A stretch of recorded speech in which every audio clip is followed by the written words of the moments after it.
Oi pessoal, espero que vocês estejam bem. Hoje eu queria trazer aqui, ou construir aqui junto com vocês, uma reflexão sobre a vida dentro da psicologia analítica, daqueles que de fato fazem disso um modo de vida e daqueles que estão iniciando agora. Será que nós vivenciamos, experimentamos, atuamos dentro da psicologia analítica tal e qual uma espécie de religião?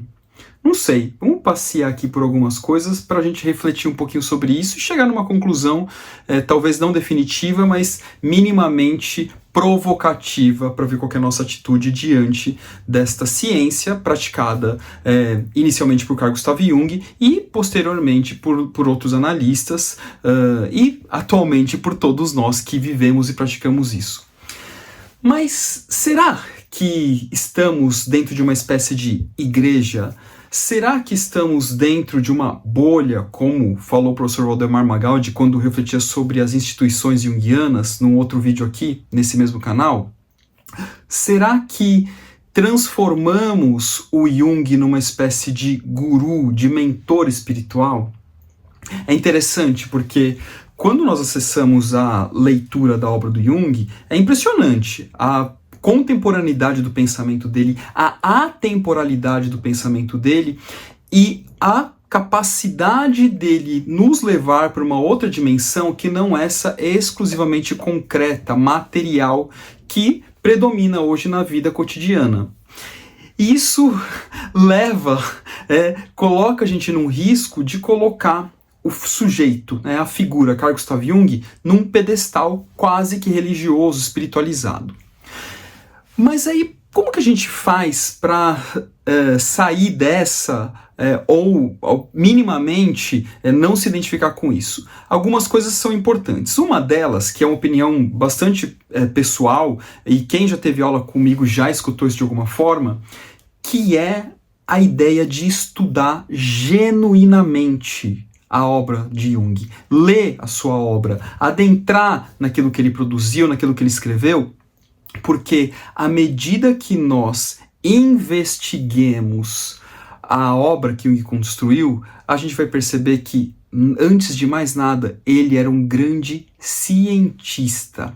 Ainda que a ciência contemporânea reconheça apenas como ciência aquilo que é material, aquilo que é concreto, aquilo que é mensurável, que não é ruim em si, mas como a gente sempre fala, não é apenas isso, mas também isso.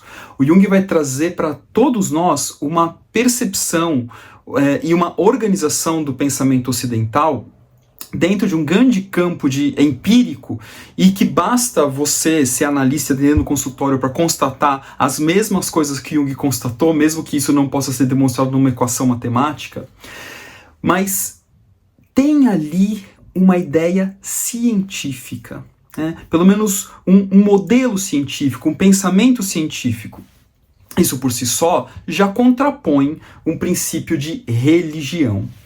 O ponto é que o brilhantismo dessa ciência construída por Jung e a aproximação da psicologia analítica com algumas questões das religiões na perspectiva simbólica e não na perspectiva dogmática, dá a entender que parece que as coisas se misturam. Por isso que não é tão raro, e eu já escutei isso algumas vezes, tá, gente? As pessoas associarem a figura do Carl Jung a religiões. Eu já ouvi assim, mas o Jung era espírita. Ou então já ouvi também, mas o Jung era, na verdade, ele era um budista, mesmo que ele não falasse sobre isso. E quando nós lemos na obra do Jung, até dou a referência para vocês, o volume 11/6 da obra está escrito lá textualmente, ele fala assim, olha, eu sou cristão. Veja bem, ele não fala que ele é católico, ele fala que ele é cristão, e ele fala que ele é cristão nem por uma questão dogmática, mas por uma questão de herança familiar. O pai dele era pastor protestante, ele cresceu dentro de uma cultura cristã, e por isso que ele se considera um cristão em termos culturais. Então ele deixa isso claro.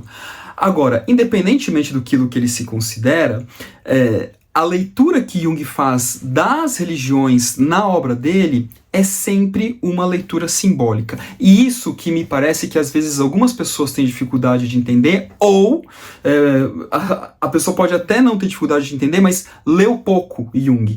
Pega ali frases prontas, citações rápidas, ou lê Jung diretamente por outros autores, e nem sempre os autores que escrevem sobre Jung honram aquilo que ele escreveu. E isso vai criando uma espécie de deturpação daquilo que ele colocou, e parece que ele vai se transformando num guru. E, evidentemente, alguns livros escritos por junguianos, como, por exemplo, a vida e obra que a Barbara Hanna escreveu sobre a vida dele, também coloca ele num lugar, assim, imaculado, num lugar especial.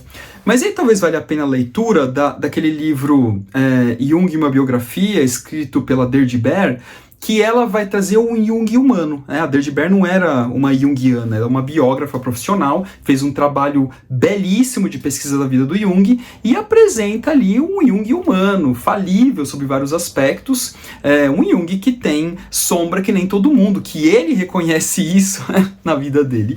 E ele fala isso pra gente, mas parece que às vezes nós junguianos colocamos ele num lugar que parece que ele não tem sombra, né? E não é isso, é muito pelo contrário. Então, e para além de tudo isso, né, uma coisa que a Von Franz menciona também, e eu não vou lembrar agora da referência exata, mas ela diz que uma das coisas que vai diferenciar também a psicologia junguiana de qualquer ideia religiosa é o fato dela respeitar qualquer tipo de manifestação religiosa, qualquer tipo de experiência religiosa. Até dentro do consultório, acho que para mim, enquanto analista, é fundamental debater com as pessoas a religiosidade delas, como que elas vivenciam isso, ou se a pessoa tem uma postura de ateísmo também, ok, que ela traga isso para o consultório, que a gente converse sobre isso, amplie, debata, não tem certo e errado nesse sentido, mas o interessante é aprofundar e entender a espiritualidade, e é isso que é fundamental, gente, a espiritualidade enquanto uma função também psíquica. Isso que Jung deixa claro. Ele vai dizer, olha, a espiritualidade é psíquica. Por quê? Porque todo mundo, de alguma forma, pratica, mesmo quando não sabe que está praticando. Então, usa espiritualidade aqui no sentido amplo, né? No sentido de espiritismo também, né? É importante deixar isso claro.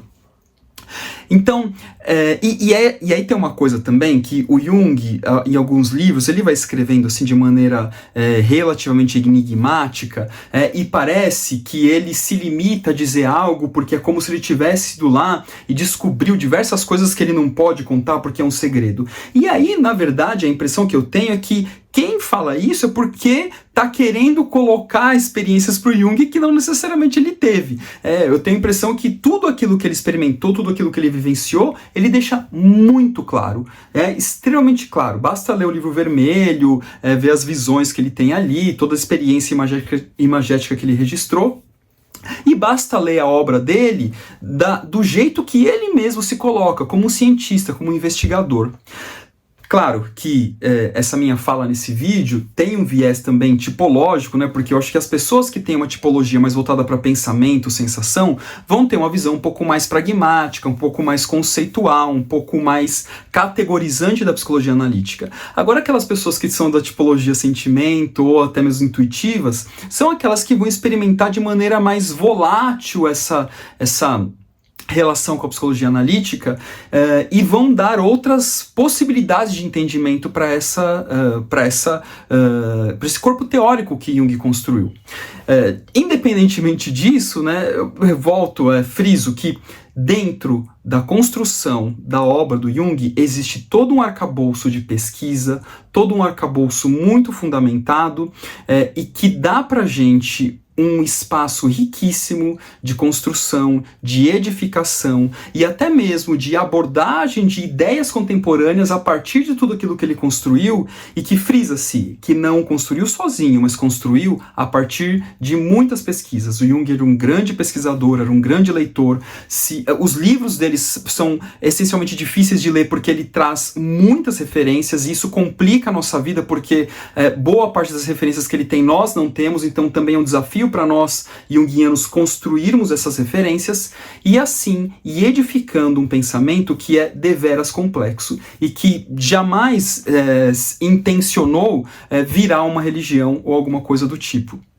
Então, é importante a gente refletir, e aí é uma reflexão individual, se a maneira como nós experimentamos essa psicologia analítica, essa grandiosidade da obra de Jung, não está sendo transformada por nós numa espécie de substituição, né? A gente está fazendo uma substituição da função religiosa, da função espiritual, pelo pensamento junguiano, pela obra junguiana, ou se a gente de fato está mergulhando naquilo que ele trouxe e vivendo a nossa espiritualidade, cada um à sua maneira, e nos beneficiando, claro, de todo esse campo riquíssimo de autoconhecimento, de profundidade, de alma que Jung nos oferece. Não sei, eu não tenho essa resposta, acho que cada um de vocês pode refletir com carinho e aprofundar na sua própria biografia.